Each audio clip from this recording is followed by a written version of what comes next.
নমস্কার। গল্পকথা সৌগত চ্যানেলে সবাইকে স্বাগত। প্রখ্যাত কথাসাহিত্যিক বিভূতিভূষণ বন্দ্যোপাধ্যায়ের লেখা আরণ্যক উপন্যাসটি আমি পড়ে শোনাচ্ছিলাম। আজ একাদশ পরিচ্ছেদের শেষ অংশ।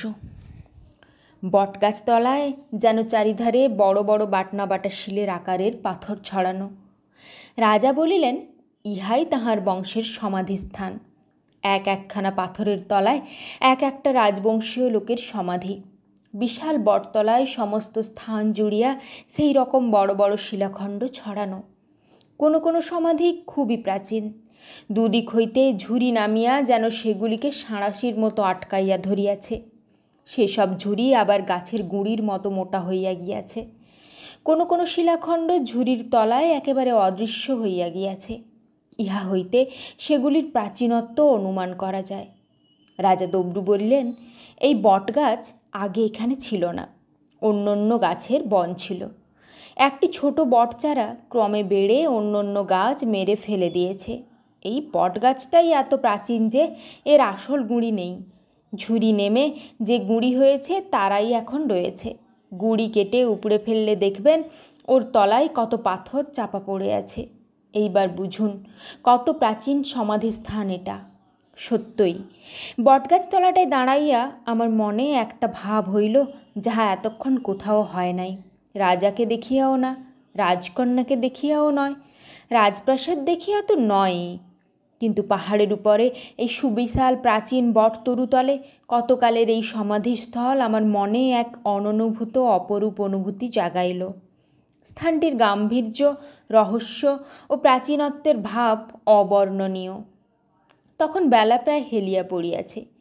হলদে রোদ পত্ররাশির গায়ে, ডাল ও ঝুরির অরণ্যে, ধনঝরির অন্য চূড়ায়, দূর বনের মাথায় অপরাহ্নের সেই ঘনায়মান ছায়া এই সুপ্রাচীন রাজ সমাধিকে যেন আরও গম্ভীর রহস্যময় সৌন্দর্য দান করিল। মিশরের প্রাচীন সম্রাটদের সমাধিস্থল থিবস নগরের অদূরবর্তী ভ্যালি অব দ্য কিংস আজ পৃথিবীর ট্যুরিস্টদের লীলাভূমি। পাবলিসিটি ও ঢাক পিটানোর অনুগ্রহে সেখানকার বড় বড় হোটেলগুলি মরশুমের সময় লোকে গিজগিজ করে। ভ্যালি অব দ্য কিংস অতীতকালের কুয়াশায় যত না অন্ধকার হইয়াছিল, তার অপেক্ষাও অন্ধকার হইয়া যায় দামি সিগারেট ও চুরুটের ধোঁয়ায়। কিন্তু তার চেয়ে কোনো অংশে রহস্য ও স্বপ্রতিষ্ঠিত মহিমায় কম নয় সুদূর অতীতের এই অনার্য নিপতিদের সমাধিস্থল। ঘন অরণ্যভূমির ছায়ায় শৈলশ্রেণীর অন্তরালে যা চিরকাল আত্মগোপন করিয়া আছে ও থাকিবে। এদের সমাধিস্থলে আড়ম্বর নাই, পালিশ নাই, ঐশ্বর্য নাই, মিশরীয় ধনী ফেরাওদের কীর্তির মতো। কারণ এরা ছিল দরিদ্র। এদের সভ্যতা ও সংস্কৃতি ছিল মানুষের আদিম যুগের অশিক্ষিত পটু সভ্যতা ও সংস্কৃতি। নিতান্ত শিশু মানবের মন লইয়া ইহারা রচনা করিয়াছে ইহাদের গুহানিহিত রাজপ্রাসাদ, রাজসমাধি, সীমানা জ্ঞাপক খুঁটি। সেই অপরাহ্নের ছায়ায় পাহাড়ের উপরে সে বিশাল তরুতলে দাঁড়াইয়া যেন সর্বব্যাপী শাশ্বতকালের পিছন দিকে বহুদূর অন্য এক অভিজ্ঞতার জগৎ দেখিতে পাইলাম। পৌরাণিক ও বৈদিক যুগও যার তুলনায় বর্তমানের পর্যায়ে এগিয়া পড়িয়া যায়। দেখিতে পাইলাম যাযাবর আর্যগণ উত্তর পশ্চিম গিরিবর্ত অতিক্রম করিয়া স্রোতের মতো অনার্য আদিম জাতিশাসিত প্রাচীন ভারতে প্রবেশ করিতেছে। ভারতের পরবর্তী যা কিছু ইতিহাস, এই আর্য সভ্যতার ইতিহাস।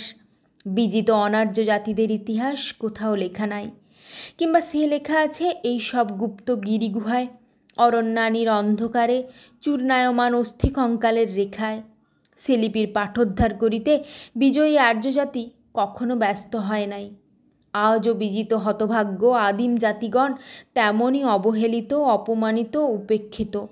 সভ্যতাদর্পী আর্যগণ তাহাদের দিকে কখনো ফিরিয়া চাহে নাই, তাহাদের সভ্যতা বুঝিবার চেষ্টা করে নাই, আজও করে না। আমি বনোয়ারি, সে বিজয়ী জাতির প্রতিনিধি।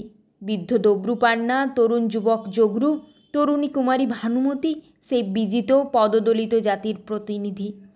উভয় জাতি আমরা এই সন্ধ্যার অন্ধকারে মুখোমুখি দাঁড়াইয়াছি। সভ্যতার গর্বে উন্নত নাসিক আর্যকান্তির গর্বে আমি প্রাচীন অভিজাত বংশীয় দব্রুপান্নাকে বৃদ্ধ সাঁওতাল ভাবিতেছি। রাজকন্যা ভানুমতিকে মুন্ডা কুলি রমণী ভাবিতেছি। তাদের কত আগ্রহের ও গর্বের সহিত প্রদর্শিত রাজপ্রাসাদকে অনার্য সুলভ আলো বাতাসহীন গুহাবাস ও সাপ ও ভূতের আড্ডা বলিয়া ভাবিতেছি।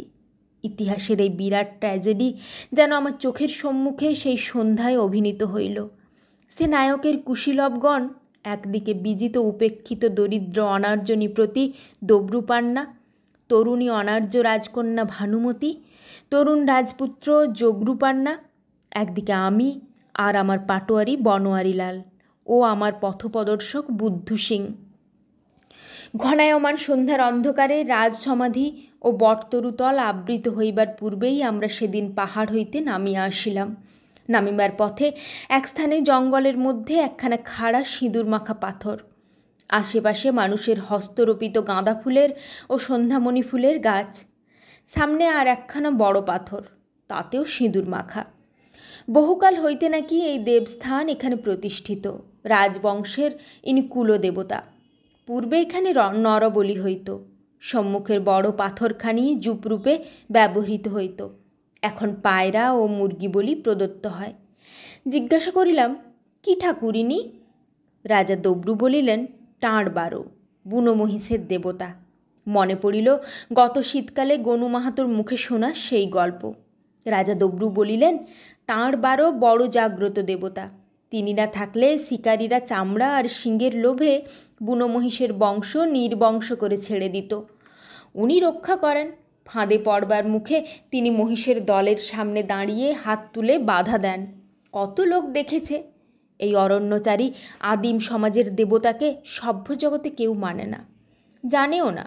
কিন্তু ইহা যে কল্পনা নয় এবং এই দেবতা যে সত্যই আছেন, তাহা শতই মনে উদয় হইয়াছিল সেই বিজন বন্যজন্তু অধ্যুষিত অরণ্য ও পার্বত্য অঞ্চলের নিবিড় সৌন্দর্য ও রহস্যের মধ্যে বসিয়া।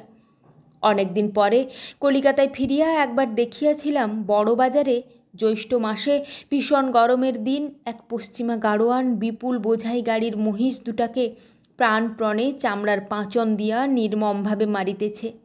সেই দিন মনে হইয়াছিল, হায় দেব টাড় মারো, এ তো ছোটনাগপুর কি মধ্যপ্রদেশের অরণ্যভূমি নয়। এখানে তোমার দয়ালু হস্ত এই নির্যাতিত পশুকে কি করিয়া রক্ষা করিবে? এ বিংশ শতাব্দীর আর্য সভ্যতা দীপ্ত কলিকাতা। এখানে বিজিত আদিম রাজা দব্রুপান্নার মতোই তুমিও অসহায়। আমি নওয়াদা হইতে মোটর বাস ধরিয়া গয়ায় আসিব বলিয়া সন্ধ্যার পরেই রওনা হইলাম। বনোয়ারি আমাদের ঘোড়া লইয়া তাঁবুতে ফিরিল। আসিবার সময় আর একবার রাজকুমারী ভানুমতীর সহিত দেখা হইয়াছিল।